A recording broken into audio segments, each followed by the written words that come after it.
能越大量的热能就存到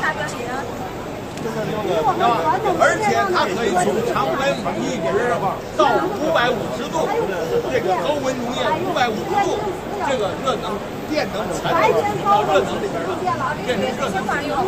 对，这是然后咱们这个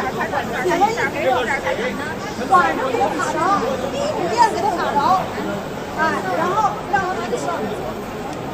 5点加热。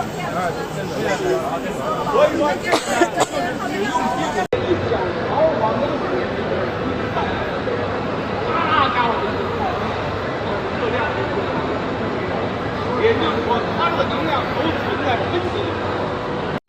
还有这个储藏，发电连续1个小时，再利用水看看。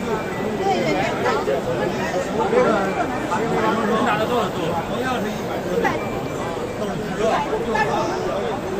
厘米，200厘米的话，如果你要1万千瓦的，因为我这个特点是储能，你要不用储能的话，那你用是发挥不出来。